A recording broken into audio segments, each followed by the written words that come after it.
Right, as it has also already been mentioned earlier on, is that the 4 East African nations are going into the budget-making process today. It's actually pretty much ceremonial because the budget estimates are already out. It's a matter of being passed and presented before Parliament in these respective countries. However, various issues have come to the fore, one including the key areas that these monies have been put to. We're looking at infrastructure and such like developments in East Africa. Security is another area that got the lion's share of this budget in the 4 respective countries. However, to get a better understanding of these allocations and what this budget means for East Africa, joining me this afternoon is Hadija Nanyomo, who is from the EY auditing firm, also a regular on this program. Ndung'u Wainaina, who is a long-standing, I'm tempted to call you activist, but that is not quite the title, Ndung'u. But gentlemen and lady, welcome. Thank you. A lot of issues have been raised, and Ndung'u, starting from you, obviously you're very passionate about security in this part of the world. We've seen quite a substantial amount going into security. Let's start with the expectations. Before you saw the estimates, what were you expecting, and why your expectations met when you finally saw the numbers that were presented? I think there are two things that I think were critical to me. Number one was, how are we going to deal with the questions about efficiency of utilization of budget allocated to security. Number two is, how are we going to deal with questions about capacity of our security system that we have, and how do we improve its delivery? And number three was the entire questions about how do you deal with the questions about our officers' concerns, their benefits and their dependents. Right. Yeah. But let's now just go to those particular numbers. And there's a lot of, I was talking to someone early in the morning and they say this budget is very bold by the sort of pronouncement they're making, about 400 billion going into infrastructure. Hadija, let's just bring you into this. What are your expectations met by the numbers that you saw being presented here? Personally, I believe in simplicity. Right. And I do not think the numbers are the issues here, because we've seen in the past where the numbers are huge, and they're going back to the coffers, they're going back to treasury. So for me, my issue is implementation. Depending on whether the numbers are low or high, whatever little is there, is it planned for? Right. Do we have the right capacity, the right expertise to implement? Do we have the right people? Is it going to the right pockets? Right. That's where my issue lies, as opposed to the numbers, because we've seen huge numbers. Even last year, infrastructure was allocated huge numbers, but we should be able to see that translating into visible and feasible, roads, railway systems, ports, and so on. So for me, it's not more to do with the numbers, but the level of implementation and the level of expertise that we are seeing in these departments. Okay. Let's just bring you to those specific numbers. For the Kenyan example, we're talking about 102 billion Kenyan shillings that is going to the Internal Security Ministry. Yeah. Obviously, it was part of the 112 billion that had been put aside for military security. Ndung'u, just looking at this figure, and she mentioned a very key point of implementation. It's very scanty exactly what these monies will do. However, we are celebrating when we're saying, yes, they've doubled the numbers, yes, we are happy. Talk to us about how exactly do we keep an eye to ensure that 112 was actually used for the intended purpose in regard to security? One of the single biggest problem with budgeting process in this country has been question about transparency. Right. The budgeting process, although we have had this paradigm shift where you involve parliament and people, but when it comes to actual expenditure, access to information, and it's still largely very opaque. And one of it is actually the security sector. In fact, just a week ago, the parliament passed a budget, the bill, public audit bill, that literally shut down the scrutiny of the security sector budget process. And when you look at it critically, actually, the whole of that budget you're talking about, virtually whole of it, will go to procurement of maybe hardware, buildings, and all that. And that always has been the case. Then the reason why that is so, and I'm sorry to say this, is because there is very high level of rent sinking in it. Right.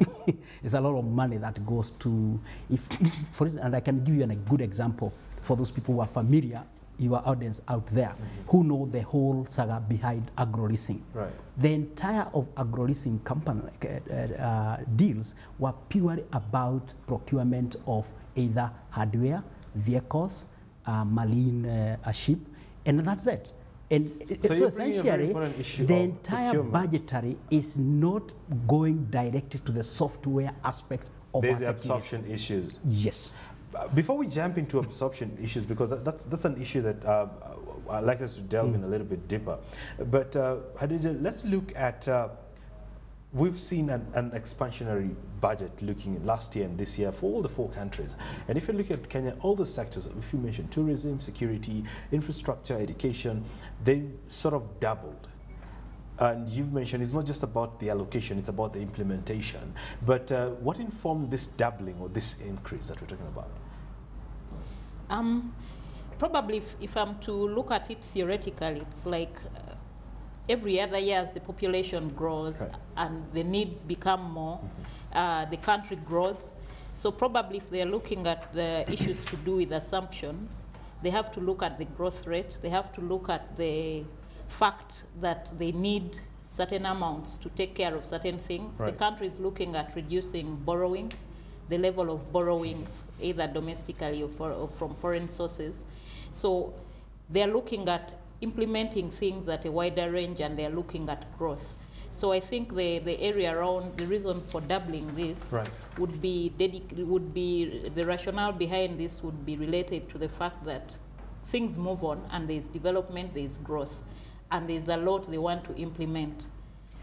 Because there was a lot of criticism at the beginning of the year when this estimates came out, and people were saying, yes, it's a very expansionary budget, but it's very thin on specifics. I'll give you an example. If we were to talk about 14 billion allocated for free primary education, this sounds very blanket, because what exactly are we talking about free primary education? Is it classrooms? Is it laptops? Yes, there's an allocation for that particular need, but when you walk through this, 4.3 billion for free maternal health care, 4.5 billion for leasing of medical equipment, they seem to be targeting something, but when you look deeper, it really lacks in terms of specifics. And probably that should take me back to my earlier point about the capacity building and expertise. That can work. It's okay if it's thin and it's summarized, if it's going to the public. But it goes back to what he said about transparency. If it's all inclusive, you're going to involve all stakeholders. If you have the expertise, the right level of people who are going to break it down into the required numbers, then it can work.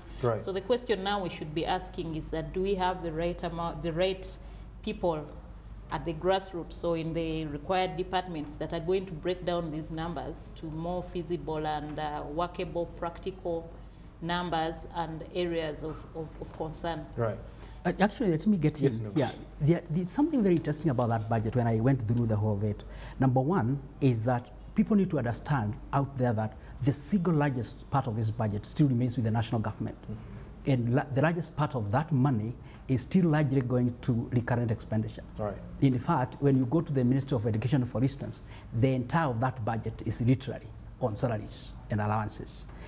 That's how it is. Recurrent expenditure. I'd like us to put a pause there, Ndung'u, because when we get back, I want us to talk more about absorption. But it's a very good point that there's an issue of where this money is going for. It might be big, but it's not going for the intended purposes. Hold the thought, we'll take a quick pause, but more of this continues. With me for this conversation is Hadija Nanyomo, who's a senior manager at EY, and Ndung'u Wainaina from the International Center for Policy and Conflict. Gentlemen and lady, last year we had budgetary allocation for the laptop project in Nairobi in Kenya. This year they've put aside 17.85 billion for this particular project. Obviously the project didn't take off because of procurement issues. Someone went to court, there was an arbitration, it was never determined in time, and we ended a financial year. Ndung'u, how big a challenge is our absorption abilities right now? I think the issues that were raised initially, and in fact one of the best interesting things that people have never been able to look at is, for instance, the county governments, how they have been conducting their business. One of the interesting things that has happened is this, that they kind of they are supposed to always keep asking the national government to release their money after every 3 months, which means even if you have done planning for all your activities you want to implement on the ground, you have to keep struggling to deal with the bureaucratic release of money. 2, our procurement processes that we have still remains one that provides a lot of bottlenecks. It's good, but it's still, when it comes to how you conduct your procurement process, it takes too long. 3 is that if you look at the actual personnel, the competence and the capacity you have, for instance, with the county government, you realize that they are really struggling.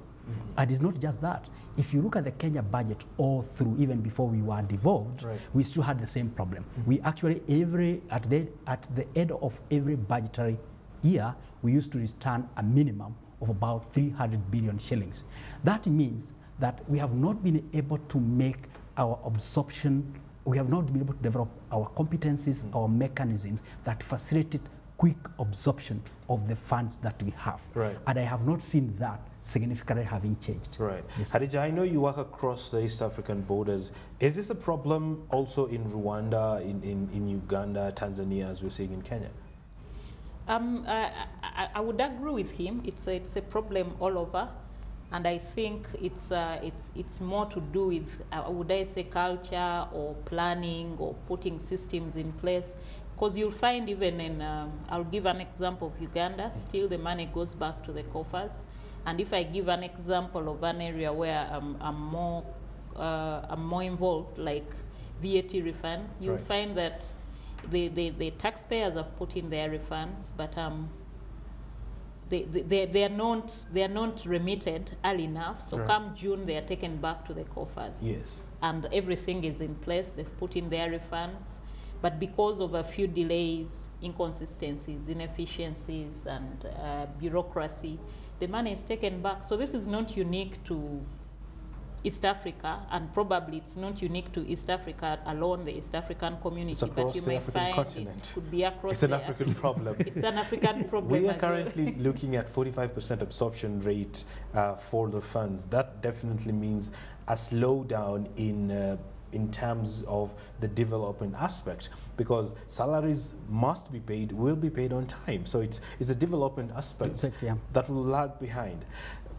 In top of mind, Wainaina, how do we undo this? How do we correct the situation? I think we need to begin first by doing a clear assessment of the kind of legal framework we have to have a more facilitative procurement process, which reduces significantly the bureaucracies you have to go through before even a basic tender is done, processed, and the necessary assessment is done and then approved. So the first thing is we have to address ourselves on the procurement bottlenecks we have been able to put.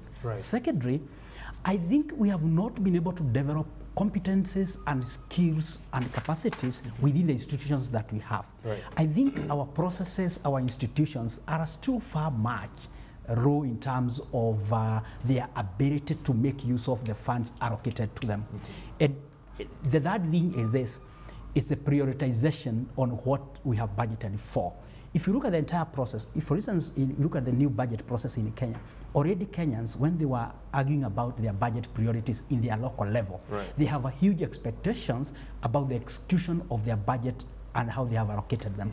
However, because of the nature of competing interests, then you tend to see those conflicting interests always acting as barriers towards implementation of our development funds. So the budget making process is hijacked by what? Precisely. Certain sections and that's exactly what I began by saying. Because of the high level of rent sinking across the board, and in fact, when for instance, you look at the President of Kenya has just spoken about it, that the reason why he was, for instance, saying, I want all the procurement done through an online system. He was trying to look at means of defeating these cartels that always keep blocking the process. But still, we are still far from overcoming that, basically. If I may chip in there, I wanted to bring up the issue of accountability and timelines. Probably the governments and the responsible parties should also start looking into who is responsible for what, and when should they do what. If we look at the ESC has now come up with scorecards. they're supposed to give certain timelines to different departments, and these departments are supposed to perform and be assessed on their performance and what they've achieved during that period. And probably to go further, if someone hasn't achieved, then they should be put into a position where they should explain or be disciplined. Right. Otherwise, I've not seen that in the past happening. So the government has to rein in on this inefficiency. Yes. Right. Allow me to just bring in one quick point before we leave, is that 6 billion shillings for tourism recovery program. It was a little higher. They cut 300 million from that. But however, 6 billion shillings at a time where tourism is practically dead. Do you reckon that this is too little, too late? I think the issue about tourism, and I think we got to think, rethink about how do we help tourism recover by thinking outside the box. If you look at the traditional way how we have constructed tourism, not just in Kenya, across this region, I think we have not been able to get ourselves out of our traditional engagements. For instance, that money, I can give you an assurance, the largest chunk of that money. We'll go for an ad on CNN. Precisely. All right. Hadija, let me bring in your closing comment. What were your thoughts about 6 billion shillings for the recovery of the Kenyan tourism sector? Just like I said earlier, first of all, it's more or less nothing. Mm-hmm. And secondly, looking at the job required. Yes. Yes. And secondly, a lot has been said about tourism, but I've not seen a lot of analysis being put into what are the major issues, what needs to be done. It's more about what is happening. So before we even know what we need to do to revive it or to improve it, I don't even see what 6 billion is going to do. If it goes to a CNN ad, that has already been done with or without the issues we have now. So I think before they even plan on using that 6 billion, they need to go back to the drawing board, engage the stakeholders, and find ways of improving and reviving it back to what it used to be. On that candid note, ladies and gentlemen, we'll leave it. I've been speaking to Hadija Nanyomo. He is a senior manager with EY, and Ndung'u Wainaina. He is from the International Center of Policy and Conflict, looking at this budget-making process. Did they hit or did they miss?